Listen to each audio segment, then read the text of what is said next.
सैनी साहब आपसे पूछ लूं, क्योंकि दो चीजें थी इस बार। मैं एज एन ऑब्जर्वर ये सारी बातें कर रहा हूं। जब ये इस राउंड का किसान आंदोलन शुरू हुआ तो हम सब लोगों को ये भी उम्मीद थी, कहा भी गया था कि इसमें मजदूरों की बड़ी भागीदारी होगी। अभी तक वो एक दिन का जो धरना, वो एक दिन का जो अभी 16 तारीख को, या हाँ परसों ही, 16 कल या परसों जो एक भारत बंद, जिसको अजीब नए नए तरह से हर एक संगठन ने अपने हिसाब से कहा, किसी ने ग्रामीण बंद का नाम दे दिया कि केवल गांव में लोग काम नहीं करेंगे, शहर में काम करने देंगे, जबकि नीति निर्माता और आपके हमारे निर्णय कर लेने वाले शहर में बैठे हैं। मैं जो समझना चाह रहा हूं कि ये अभी तक मजदूरों का बहुत रोल दिखाई नहीं पड़ा है, क्योंकि शुरू में ये हुआ था कि मजदूर आ जाएंगे इसमें तो बहुत ताकत मिल जाएगी, और वो रोल, क्योंकि ये किसान संगठन को तो ये नए नए संगठन को लाने जा रहे हैं, अब तो साफ हो गया है कि पुराने संगठन को मुंह छुपाने के लिए शर्मा शर्मी में इस आंदोलन का साथ देना पड़ रहा है। वो भले ही मन से ना चाहते हो, लेकिन उनको आना पड़ेगा कि हम किसानों के साथ हैं। सरकार की नीति में आपको कहीं भरोसा है कि, जैसा आतमजीत सिंह साहब काफी आशावान लग रहे हैं कि संडे तक कुछ एमएसपी पे हो जाएगा, आपको एमएसपी गारंटी इतनी जल्दी मोदी जी दे देंगे, आपको उम्मीद है? एक आतमजीत साहब जो बोल रहे हैं वो तो पूरा कृषि का जो सारा तंत्र है पूरी दुनिया में, और किस तरीके से किसानों को ट्रीट किया जा रहा है, ये सारी बात उन्होंने बताई। हमारे यहाँ क्या हो रहा है इस बार, नया सिर्फ इतना सा है कि जो खेत मजदूर है, जो किसान खेतों में काम करते हैं, हिस्से पे काम करते हैं, उन लोगों की अपनी यूनियन बनी हुई है, वो इसमें शामिल हुई है। तो जो बड़ा किसान है, जो वास्तव में पहले लेकर के जो आया था इससे पहले आंदोलन में, वो उस तरीके से इन्वॉल्व नहीं रहा बिगनिंग में, लेकिन धीरे धीरे वो भी इन्वॉल्व होने लगा है। और वो जो 12 पॉइंट प्रोग्राम इनका जो आवेदन इन्होंने किया है भारत सरकार के पास में, तो भारत सरकार तो बड़ी निर्ममता के साथ में सारे काम देख रही है। और इसका एकमात्र जवाब मिलता है, ये सतपाल मलिक साहब बोलते हैं कि जब इनसे किसी ने पूछा कि क्या क्या कुछ करेंगे, कि बड़े एरोगेंट हैं, ये बिल्कुल नहीं करेंगे, वो इस आंदोलन को धीरे धीरे कर किल करने की चेष्टा करेंगे। इनको ये जो,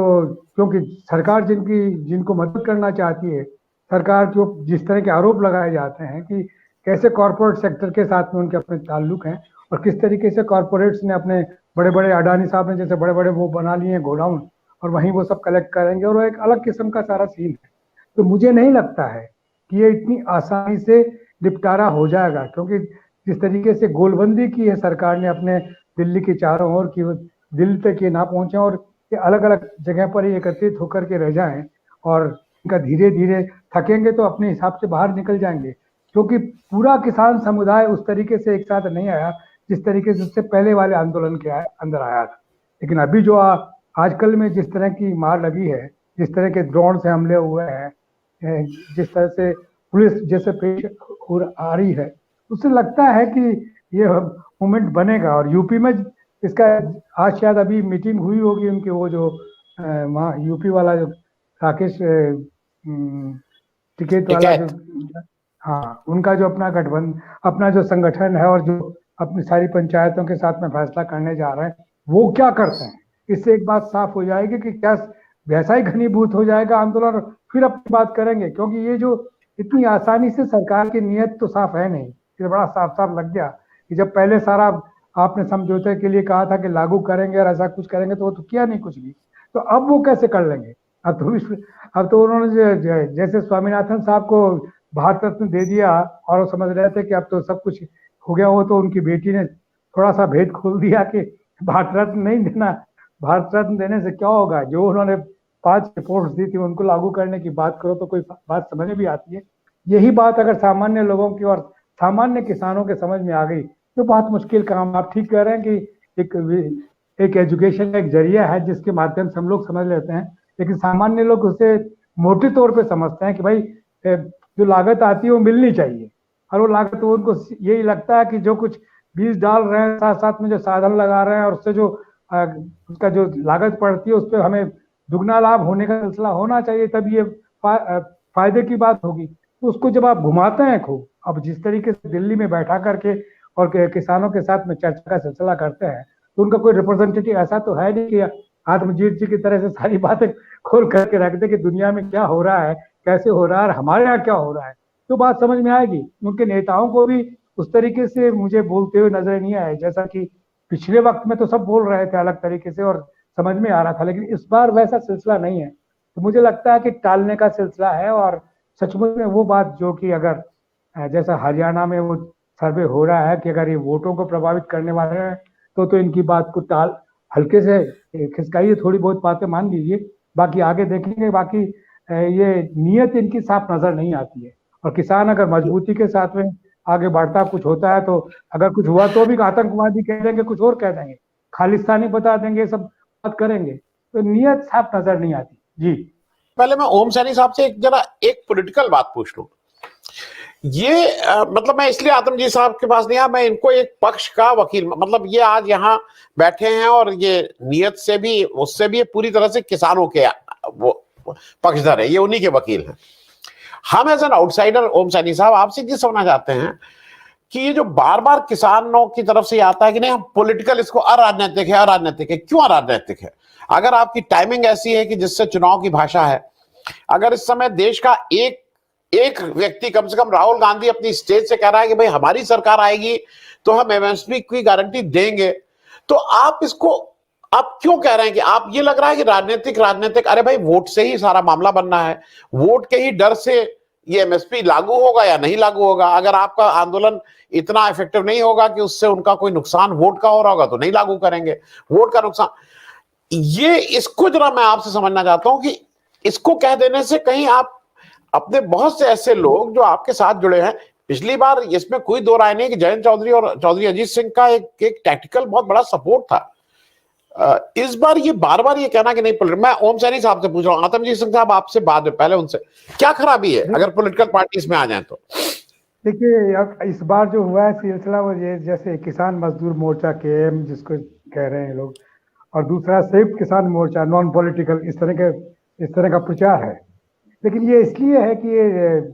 लगता है कि जो ना इत्तेफाकियां हैं, जैसे ट्रेड यूनियन जब होती हैं तो सीटू है, इंटक है, एटक है, बीएमएस है,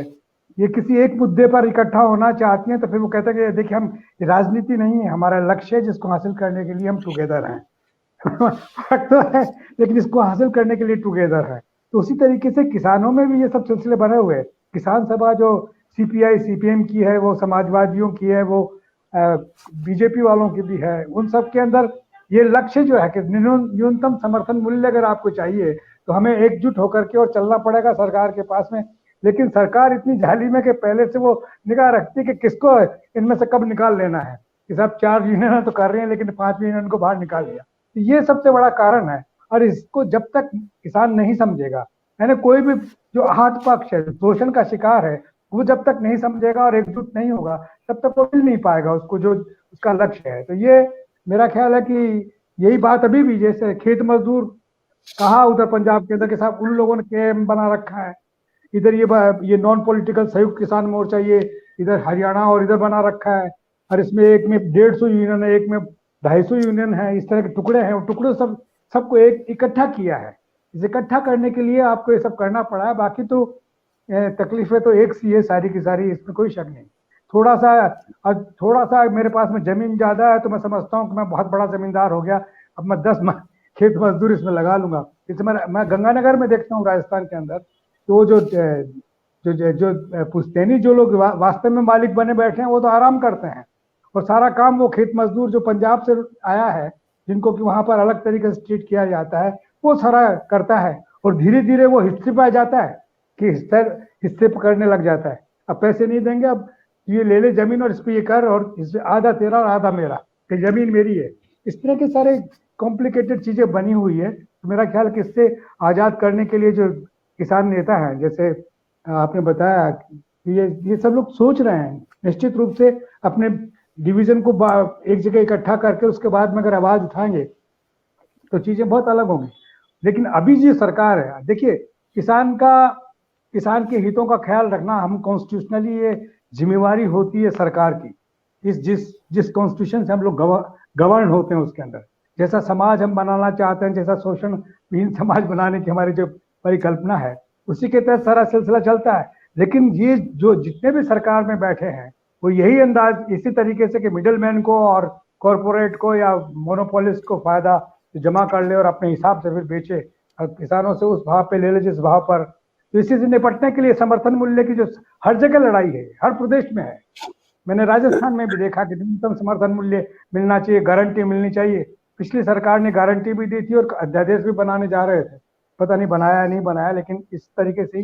तो मेरा ख्याल है कि जब तक एकजुट नहीं होंगे किसान, तब तक ये इस तरह के उसमें इनको बांट करके लोग अपने अपने हित पूरे करते रहेंगे, और उससे लेकिन निजात मिलेगी निश्चित रूप से। देखिए जैसा देखने को मिलता है, कुछ नेता जाकर के जो आगे बढ़कर के कर लेते हैं, जैसा भी आपने